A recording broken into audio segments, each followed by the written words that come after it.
96.3 WHUR and HUR Voices, Sirius XM, Channel 141. This is the Insight segment. Your questions or comments toll free at 855-288-4876. Now, Insight. Welcome back to the Daily Drum on WHUR and Sirius XM, Channel 141. This is the Insight segment. I'm Harold Fisher. So you have a son who seems to have developed great punt, pass, and kick skills. Or maybe you have a daughter who you believe will be the next WNBA basketball or perhaps a soccer superstar. But how far are some parents willing to go to develop those skills in their children? Are some parents sacrificing their child's education for dreams of sports stardom? Well, my guests tonight are Archie Beslow, youth football coach for the Patuxent Rhinos, and the author of the book, The Parent, the Coach, and Mentor, and Ed Hill, Howard University's Director of Sports Information. We're talking about this really critical issue tonight. The lines are open at 202-319-7810, 202-319-7810, outside of the D.C. calling area, 855-288-4876, 855-288-4876. Let's go right to this. Ed, I'm sure that you probably saw last year that big CNN expose about NCAA basketball players at some of the top schools in the nation who were reading on a fifth grade level. Doesn't surprise me at all. Now, how does that happen? It happens because somewhere along the line, people aren't made accountable. Parents, this whole sports culture in this country has changed tremendously over the last 20 years because of the popularity, cable, now everyone wants their little Johnny or their little Susie to be a next superstar. And he's going to be the one to take you out of poverty, buy you a new home, you go to work and everybody there applauds you and you get special treatment. And it's become very, very large, especially on the AAU level. I coached for 24 years, and it's unbelievable the amount of money that's spent by parents as an investment, they think, for their child's education and future. Mm-hmm. Now, but that's a little misleading, Harold, on the education part. I think some of them look at it and say, well, if he develops his skills, then I won't have to pay $24,000, $30,000 a year for education for 4 years. On the other hand, those along the way, they get a little misguided and education is no longer important. Mm-hmm. And so you have the AAU coaches who come into it, and many of them are not real educators. Mm-hmm. They're people who are in it now because there's shoe money involved in it, Nike, Adidas, and all these other major sports and apparel companies. They're investing into these young people hoping that they'll sign a contract with them. But and obviously that's the big business part. But Archie, you deal with very, very young children and by extension their parents. Do you get that kind of conversation from their parents just because one of the very young children on the team seems to have star potential?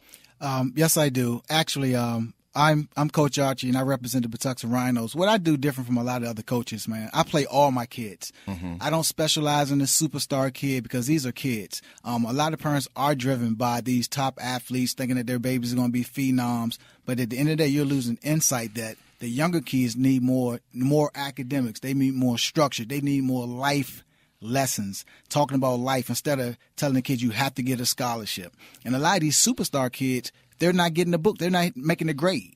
So what do you tell their parents when you begin perhaps to notice that, a child who really seems to have a lot of potential, but, perhaps you don't see the same kind of enthusiasm from his parents about his education, if you do at all? I do. What I do, I have incorporated a program called Read Before Contact.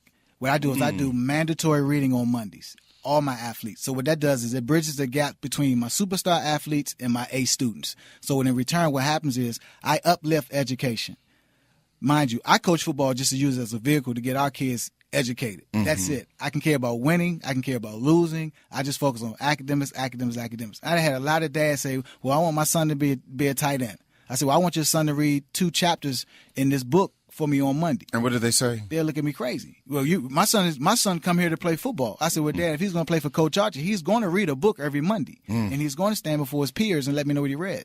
I need to take a break, but when we come back, we're going to go to the phone lines. A lot of folks want to get in on this conversation. No doubt, at 202-319-7810. That's 202-319-7810. Outside of the D.C. calling area, 855-288-4876. That's 855-288-4876. Education, athletics. Are parents going too far to support the athletic kids and not their education? We'll be back in just a bit. Hi there, I'm Kathy Bernard. And welcome back to the Daily Drum on WHUR and Sirius XM Channel 141. I'm Harold Fisher. Tonight we're asking, are some parents sacrificing their child's education for dreams of sports stardom? My guests tonight are Archie Beslow. He is a youth football coach for the Patuxent Rhinos, and he's also author of the book, The Parent, the Coach, and the Mentor.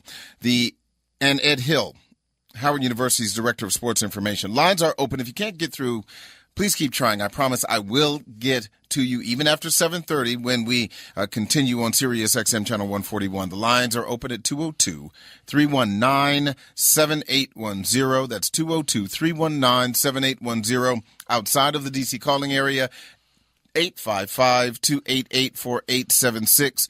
855-288-4876. Ralph calling from Washington, D.C. What's on your mind? Yeah, so this is an excellent topic, and I definitely wanted to chime in. So if we look at this, look at it from a math equation perspective, right? Keep it tight, Ralph. I got a lot of folks on the line. Yes, sir. So I'll keep it very brief. So there's about 5,000 sports professional jobs if you add the NBA, NFL, and Major League Baseball, hockey, and soccer, right?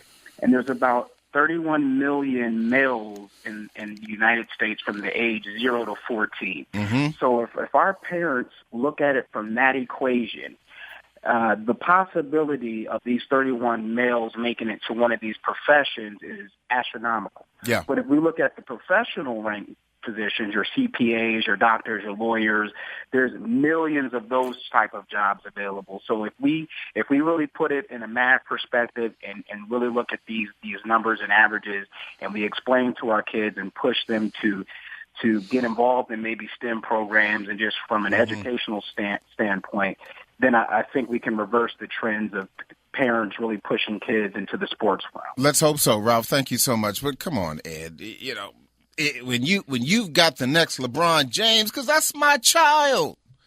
I've been watching my son dunk since he was 4 weeks old. Okay, and he's got size 14 feet at 2 years old. So I know he's going to be the next Michael Jordan, LeBron James, what have you. Parents don't want to hear that. And on top of that, though, Harold, they get special treatment. You talked earlier about how things evolved to that point. And the teachers at the school, everyone that's in their universe is getting them special treatment. So they get shortcuts. Education is not important. And trust me, what you're doing, with your program over the Archie that's rare. It's in basketball, it's not too many parents want to hear what you're telling that. Football, you may be able to get away with that. But in basketball, everybody wants there to be the LeBron James, the Moutiers, all these top flight. And trust me, everyone from about 8 years old that's bouncing that basketball, they know about the top stars, and they think they're going to be the next one. But Archie, real quick, before the break, you said you've told some dads, some football dads, look, I want your son to read this book on Monday or to finish it next week or what have you, and they kind of give you pushback. Just real quick, what kind of conversations are you having with them? Are some parents coming around or are they still giving you pushback? All the parents are coming around. I do something very rare that other coaches don't do. I lose a football game on purpose every year.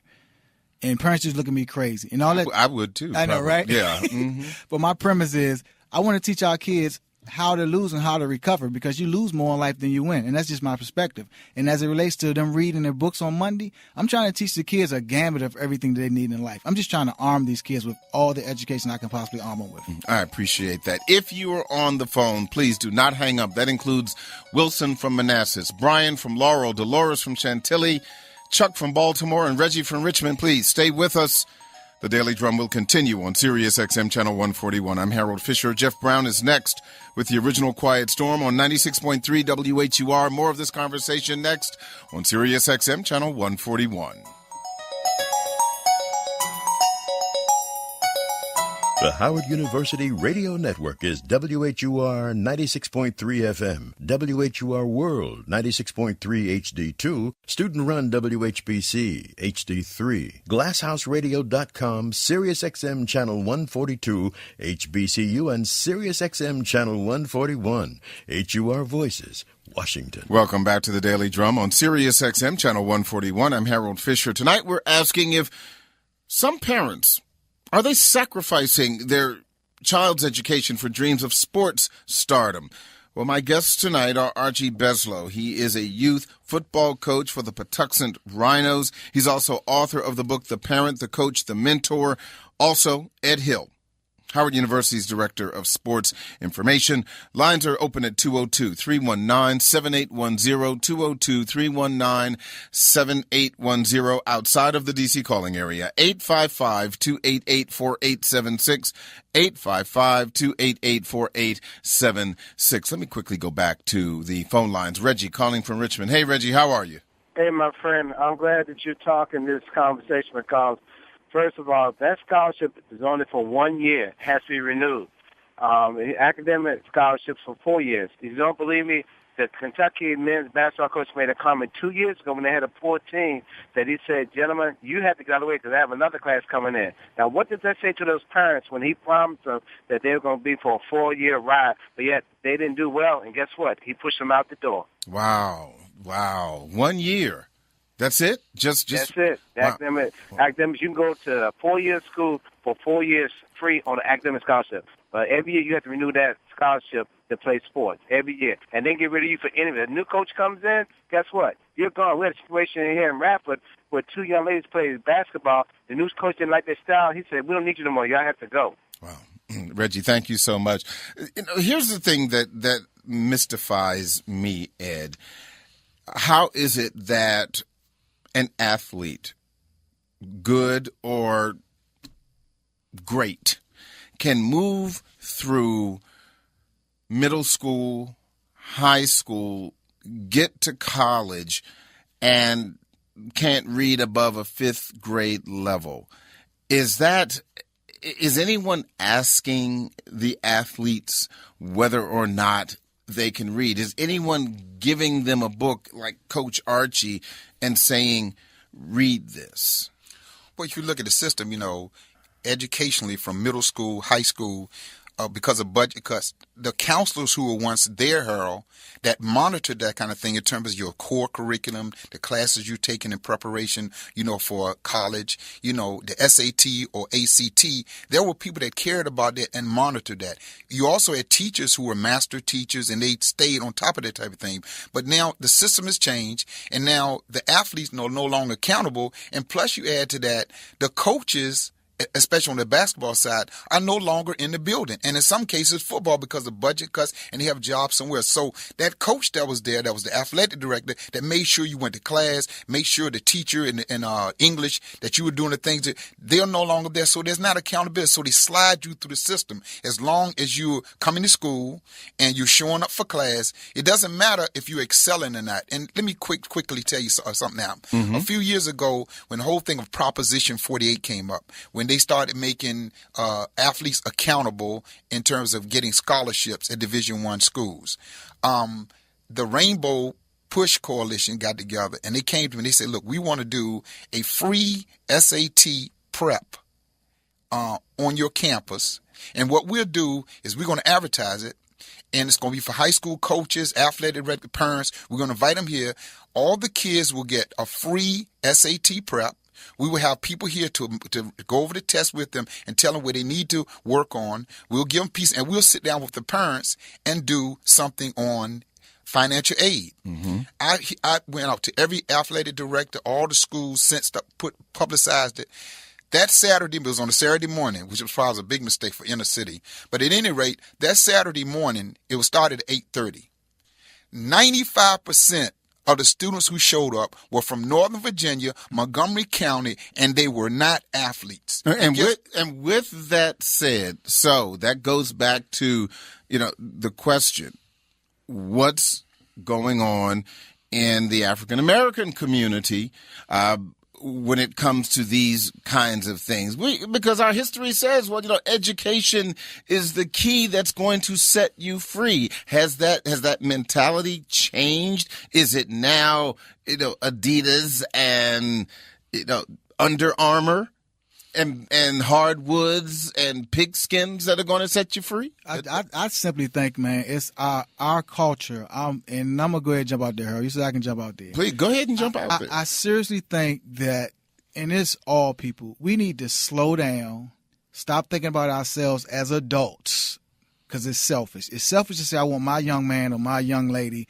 to make me rich or to put food in my house. Now, I don't know everybody's situation, everybody's circumstances. I don't get it. I don't know. But all I'm telling you is we have to position our kids. I don't care what's your background, where you come from. There's a public library in everybody's area. D.C. has a whole bunch of brand new libraries. You go out in Virginia, they have libraries. We ask for these things, but we don't utilize these things. Take a kid into the library.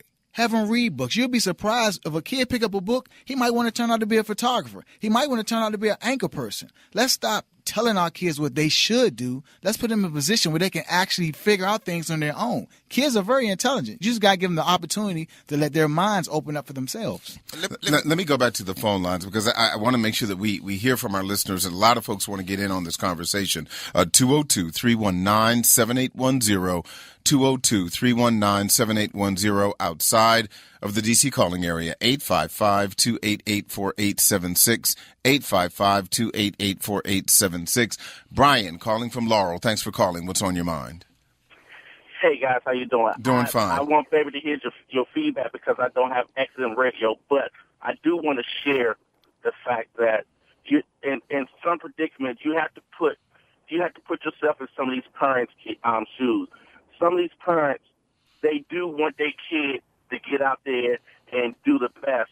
And they figure sports is the best way for them to make the money because as parents, they're struggling. So they want to put them in something where the kid can progress and maybe bring home money from the NBA or the NFL or something like that. To give a kid a book and he decide to be a photographer, that's a small percentage. We're looking for something that will be a bigger percentage for our African-American kids to get sports off their minds and to look at other fields and profession. Because the one thing they're not teaching these kids, if you break an ankle, you hurt a leg, or you break an arm, you're done. Kiss your money goodbye. Mm-hmm. There you go, Brian. Thank you so much. And I think he really kind of made two great points, particularly when we have heard the sports mythology, and some would say definitely not mythology, that for a lot of young black men, that professional sports was their way out of underserved communities, or situations, that are extremely bad. I mean, we've heard it about football players, we've heard it about certainly basketball players, and so how do you deal with that kind of mentality? Well, let me just add something to that point I made earlier about the SAT. 2 Saturdays after that, Harold, I was on 14th Street early in the morning, head out of town. It's about 6:30 in the morning. And there was a line that was a block and a half long at the Foot Locker for the new Jordans that were $180 at that time. And trust me, they were not the kids, they were the mothers, and they were in that line to buy it. But 2 weeks before, they couldn't go and invest in something, the time to maybe give their child education to be able to compete in the world. Because like we say, the sports is competitive, but at the end of the day, less than 1% make it to the professional ranks. So what are the other 99% going to do? I want us to stop finding excuses. I mean, I've been coaching youth sports for years now, and all I get is excuses. My son don't clean up his room. My daughter don't do. We're finding excuses. Our kids don't do what they're supposed to do at home, but we still study buying them stuff. Now, mind you, I always hear people talking about struggle, and I promote without struggle, there's no success. I tell it to my young guys. So I want my young guys to struggle, and the young women I coach in basketball to struggle so they can fight for something. But once again, our parents, put your kids in a situation. If you're in a bad situation, then figure out a way so that your child won't be in that same situation. There are a whole bunch of resources out here. You have computers. There are people in your family that are doing great things. another thing too. Families have to get tighter together. Don't just let, if a family's doing bad, everybody come together. I always tell parents, I would have 15 kids or 15 parents at a kid's basketball game. But when little Tommy or Joanne do a science project, nobody's talking about that. Mm-hmm. So now the kid focus is going to be on sports. So let's shift it. Let's start uplifting everything else outside sports. Now, mind you, sports is a good thing. But the percentages of people making the sports is getting lower and lower and lower every year. Let me go back to the phone lines. Dolores calling from Chantilly, Virginia. What's on your mind? Hi, this is an excellent topic. First of all, I'm a parent of 3 and I'm an engineer. And so in my household, to play sports is a privilege. It's not just automatic guaranteed. So you made an excellent point about, there's benefits to playing sports, teamwork, lots of them. But I think we as parents, and particularly as Black parents, we are failing, and we are failing our children, and we are allowing the school systems to fail us even more. All right? My son, I told him not to go to practice one day, and called home, and he was there. He says, well, the coach told me to be there. What did I do? I left work and went to that gym and got him out and said, now you're going to hit the books. Mm-hmm. That's my role. And I think as parents, we have got to reclaim our roles. I grew up in the South, right? Neither one of my parents had a formal training, but they sat at the table with me at dinner time. They couldn't help me do what they call new math, but let me tell you the message that sent. You are important. Your education is important. And even if you're not educated as a college graduate or what have you, you can send the message to your child, the value of an education. And when you get out into this corporate America, into this real playing field and not the one that they play on, it's a whole different set of rules, guys. Well, Dolores, I appreciate your passion. I've got to take another call, but I think you made an excellent point, and thank you so much for calling in. Something just occurred to me, and I remember many years ago, I was in Tallahassee, Florida, home of Florida State University, the Seminoles, and I remember watching the team line up for the bus, and these were young men, 18, 19, 20 years old. At Florida State that year, I think they won the national championship. I guess that was 91 or something like that. But I just remembered you had the boosters out there, you had the cheerleaders out there, you had lunches, you had the pretty girls giving them hugs, luxury bus, and when Archie just made the comment about who's cheering on the science project kids, who's cheering on the spelling bee kids, is there a responsibility for higher education to have the same kind of cheering squad for the academic excellence? If you're at Florida State, Ohio State, Southern Cal, some of these football powers, the boosters who are putting up millions of dollars to pay the coach, to bring in the best talent, to build the best facilities, they don't care about that. All they care about when they get together and they talk about donating thousands of dollars to the booster club, they want to know this recruiting class you have, how many of them are going to the NFL, how many of us can continue to keep us nationally ranked, win national championships, and be on national TV. Because they're going to come to the game. It's guaranteed if it's in Michigan, there are going to be 104,000 people there. And you multiply that by the number of people, 25, 30, whatever they charge, and the paraphernalia and all the things they sell, then that's what it's all about. It's not about young people getting education. I mean, they're really not. It's misleading. I mean, very few of them. You listen to some of the athletes talk sometime, and you listen to interviews. I mean, you just sit there saying, how did they get through? Yeah. Without somebody stopping and saying, look, you need to take a speech class, or you need to understand, stand in front of a microphone or somewhere, how to speak and how to conduct yourself or project yourself. So that's not going to, because it's all about how many hours we can practice and develop our team. Need to take another break. When we come back, Wilson, Chuck, and Don, you're up next. What should we do about this situation? Are we just swimming upstream? We'll be back. Welcome back to the Daily Drum on Sirius XM Channel 141. I'm Harold Fisher. We're talking about parents sacrificing their child's education for dreams of sports stardom. Let me go back to the phone lines at 202-319-7810. That's 202-319-7810. Outside of the D.C. calling area, 855-288-4876. That's 855-288-4876. Chuck calling from Baltimore. What's on your mind? Hey, thank you for having me on. Sure. I've been arguing with friends back and forth the last 2 weeks about this same topic. You know, it bothers me. I have a son, and the other day we were in the store, and he had on a basketball jersey, and someone said, "Yeah, you're gonna be the next NBA star, huh?" And I looked at the guy and I said, "No, he might be maybe a next NBA team owner, but he won't be an NBA star." And it bothers me that you got so many, young black kids on TV playing sports, and they run, jump, shoot, kick, but, everyone up in the booth is pretty much white. All the people behind the cameras are white. Mm-hmm. The whole front office, you got GMs in sports that are all white. All the decisions are being made predominantly by white guys.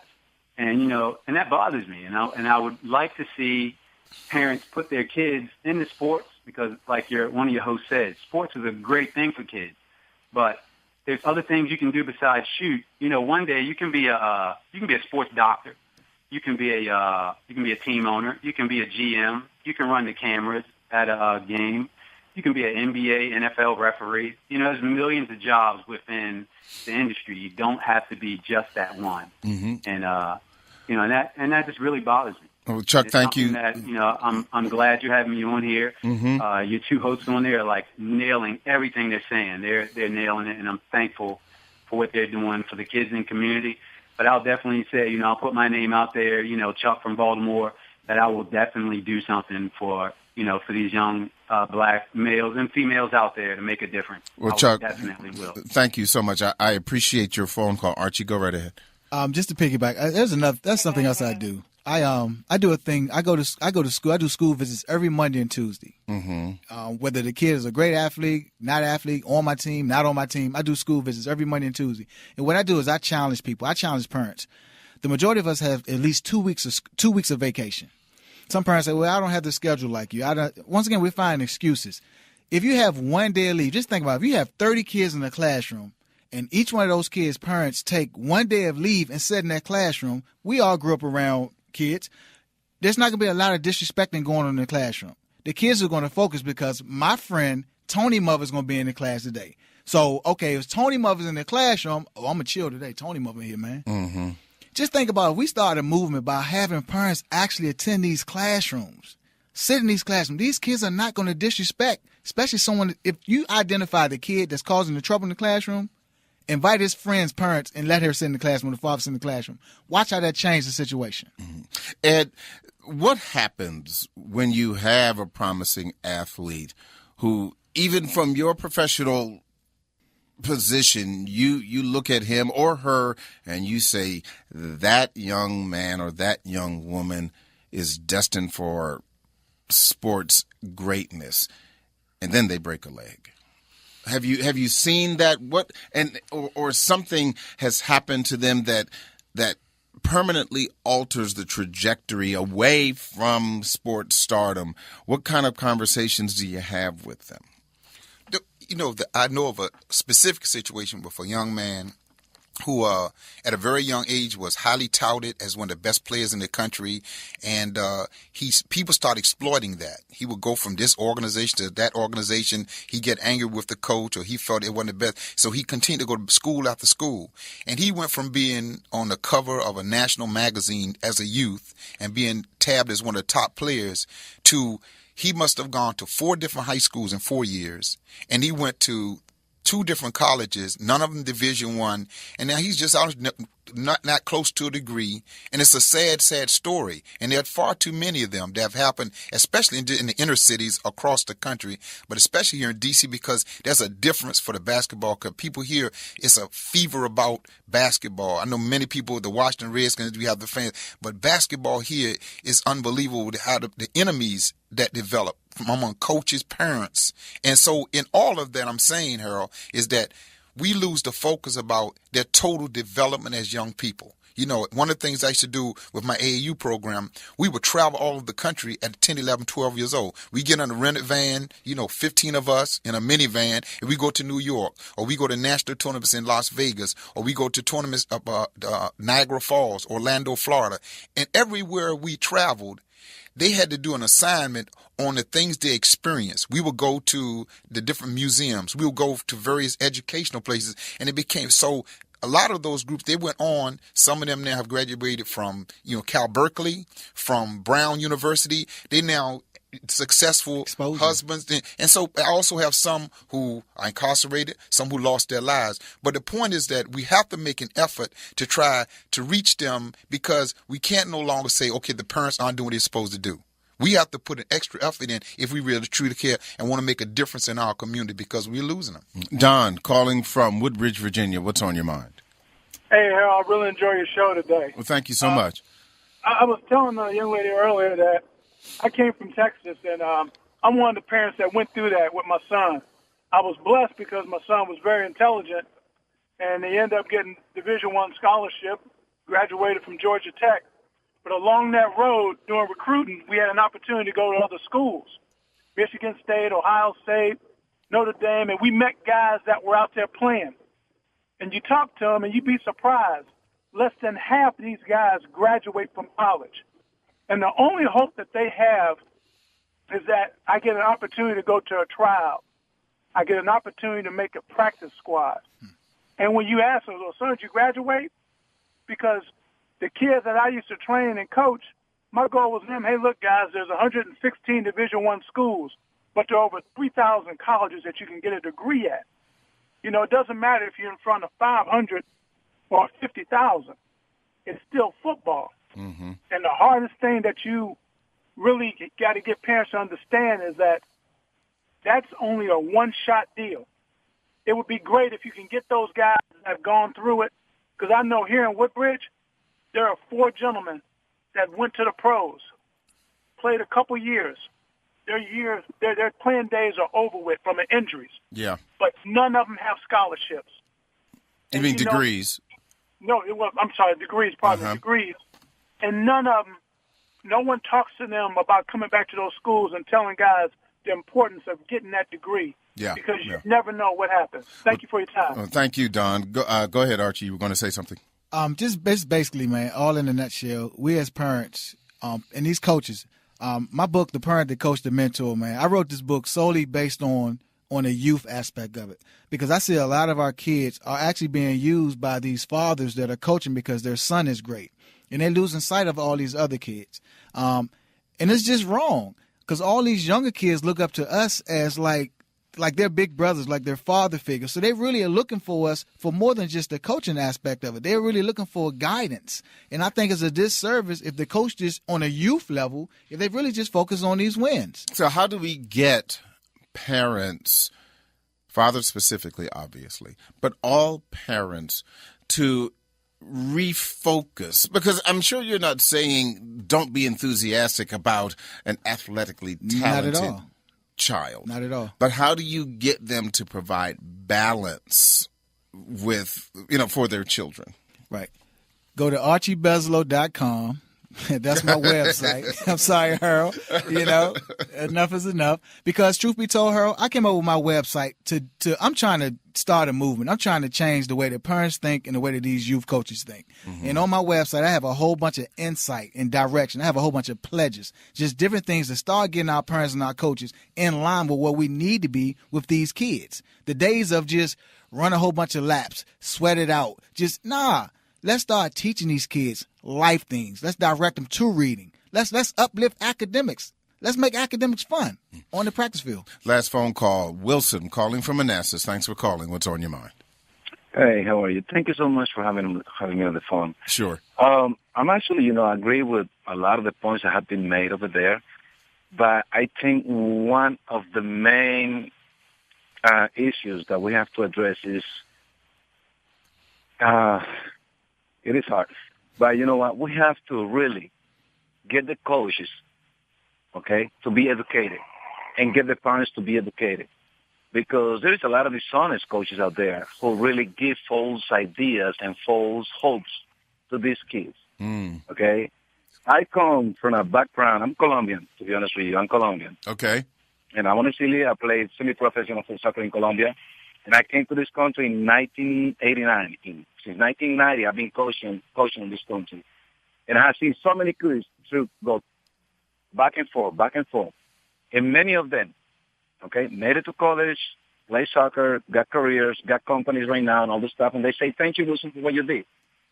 But as long as we don't educate the parents and understand, the importance of having education before sports, we are not going to get anywhere.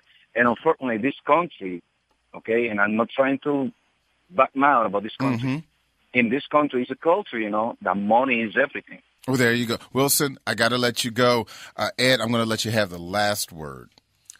Parents out there, if you're really truly concerned about our community and our young people and their success in the future, please start paying more attention to their total development as opposed to trying to live vicariously through them in sports. Yeah, well, there you go.